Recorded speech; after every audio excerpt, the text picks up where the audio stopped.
Alright, hello. I definitely did not have to do multiple takes at the start of this dungeon. We do not have 13 deaths at the moment. But this is the Season 1 Mythic Plus guide for Discipline Priest. We're going to talk about various stuff like talents, selection, stats, our tier set, how it affects our gameplay, and then just our core kind of healing rotation for this season. Very similar to the beginner's guides. It's going to stay pretty basic overall.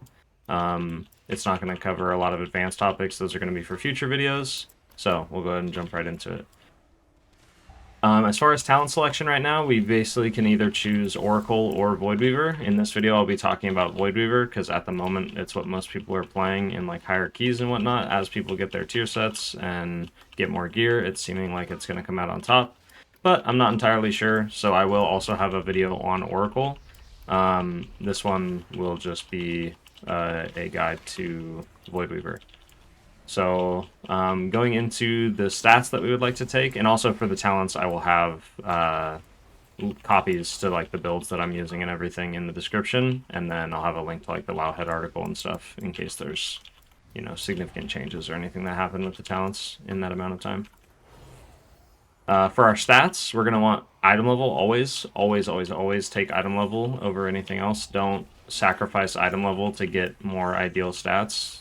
Item level is going to increase your healing and your output and your damage and all that stuff the most out of anything.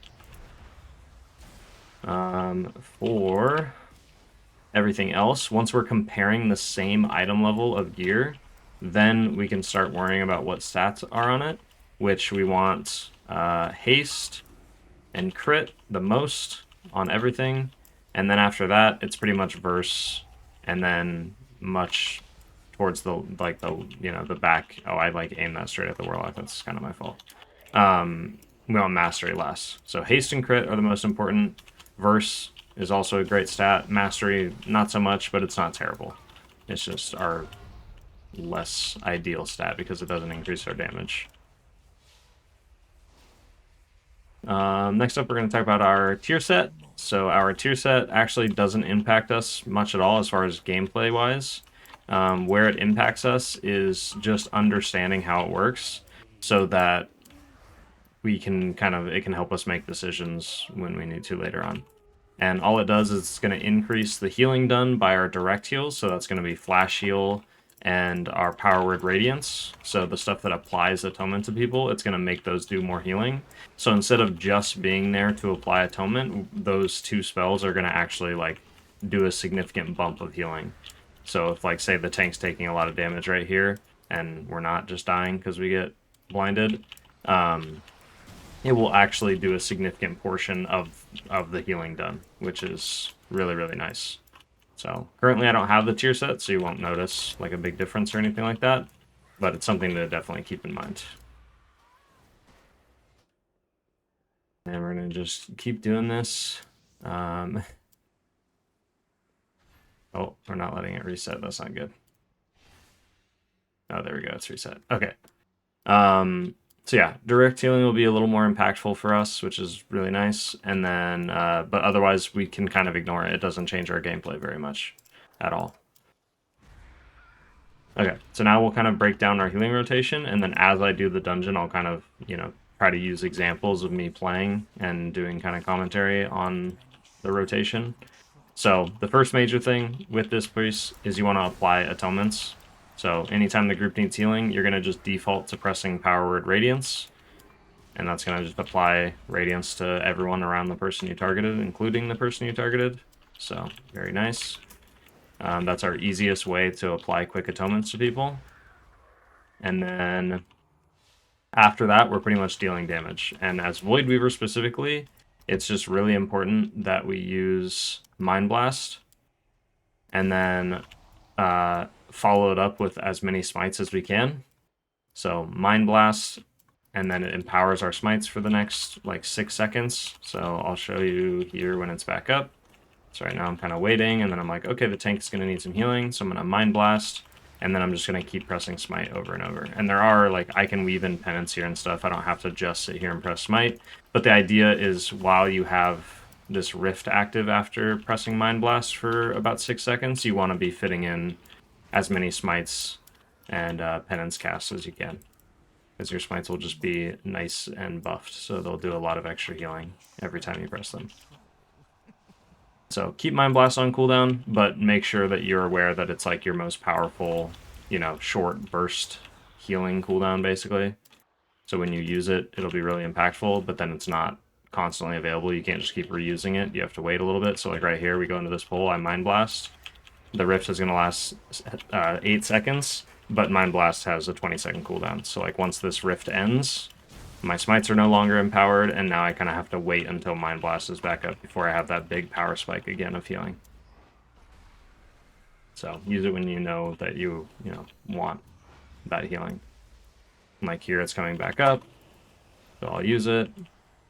We have people in the group taking damage. And then after we understand like the importance of Mind Blast and smiting during it, then we move into pressing penance pretty much early and often. Want to use it as much as possible. Again, you can use it during those Mind Blast windows. It's actually pretty beneficial, so you don't only have to cast smite. But yeah, keeping penance on cooldown, keeping Mind Blast on cooldown, those are like our two primary spells of like what is going to do the majority of our healing when we're in dungeons. And with penance, you can either target an enemy or an ally with it. It's great for direct healing if you want to target an ally with it. So like say we're all nice and healthy, like right now, and then the tank is taking damage, I can penance the tank, and it'll do a little more healing than if I were to like penance the enemy to heal the tank. I wouldn't think too hard on it, but the idea is there is that flexibility there, so if only one person needs healing, then it's worth pressing penance on them instead of on the enemy. Otherwise, just default to using it on the enemy. And then after penance is on cooldown, our Mind Blast is on cooldown, we're smiting, then we're pretty much using Power Word Shield as often as possible, especially when we have that proc, which it turns all shadowy. It's our Apex talent. So it's this thing right here, the Void Shield. So like right now I just have regular Power Word Shield. I can just throw that on the tank. Or the rogue, because I guess he got meleeed. I don't know what happened there. And then like here, I have Power Word Shield up, so maybe I'll use it on the tank again to refresh his Atonement, since no one else is taking damage at the moment. And then as other people start taking damage, then we can switch it up and use more AoE spells. And like now I have the Void Shield proc, we want to use that. So I just send it on someone who's not full HP, and then it'll apply to some other people nearby. Void Shield's up again, I'll throw it on the tank.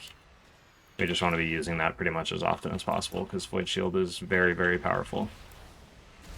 I'll block these. Power Word Shield myself. Yeah, Power Word Shield is another button that the more often we use it, the better off we're going to be.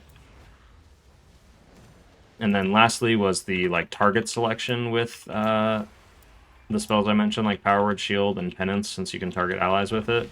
Kind of already explained it with Penance. The main idea is you can use it on allies or enemies. Use it on an ally if it's only like one person that needs healing. Use it on an enemy otherwise as a default. And then with Power Word Shield, you're just kind of using it on cooldown and either using it to refresh atonements on people, or you can use it to help with like single target damage that's happening, say on the tank, or if there's like a targeted ability on someone and you want to help them with it, that's what that can be used for. I do not have any B-Res items on this character. That sucks. This is going to be an unfortunately long fight that I don't know is doable. We're going to do our best. I guess it gives me a good opportunity to explain this, and then if we wipe, then that can be the end of the video anyways. Okay, so I'm just going to kind of focus up on this, and then I'll just explain stuff as I'm going. So we're going to use Mind Blast, fitting in as many smites as we can, pressing Penance. I'm going to keep smiting, and then I'll end with a Power Word Shield. Get over to my position for this. Then we're using Penance again. Using Flash Heal on the Mage because he was lower HP, and it'll hit me as well if I Flash Heal someone else. Just Penancing myself there because the Mage is healthy. Then we Mind Blast again. We start smiting. We get over to our new spot. We use Penance as we run over. Now we're over here. Power Word Shield. And we're going to Radiance so that it reapplies to me and the Mage because ours are running out. And then we have the Void Shield. We'll use that again. And then we can start collecting these orbs. Unless we run away from each other, that kind of sucks. I think I was still standing in that cleave. That sucks. I thought I was definitely out of it. Yeah, this was a bit of a struggle bus dungeon, but I think we went over it pretty well. So hopefully that explains it pretty well. I will have another video. I'll have more videos of playing Voidweaver in actual dungeons. I just wanted to get like a quick little baseline to everybody so that you can get the basics. And then as we talk in future videos, then it's easier to kind of break down what's happening because we'll focus on like very specific topics. So yeah, I think that is pretty much it. And then I'll make one for Oracle as well that kind of goes over a similar idea of like the basics. It's not too much different though. And then we'll have, like I mentioned, more specific just commentary videos in the future. So hopefully this was still helpful. I do not mind uploading my failed runs and my struggles through pugs with my undergeared alts and stuff like that, because I think it creates a more kind of realistic expectation, and it's okay to make mistakes in dungeons and to have failed runs and everything. We can still learn things. We can still, you know, get information from doing this, and it doesn't have to be like a bad experience just because, you know, you didn't time the key or just because the group didn't work out in your favor or whatever it might be. So hopefully this helps with that, and I will see you guys in the next one as I go to try again and get rid of this 192 green ring I'm wearing. All right, see you guys later.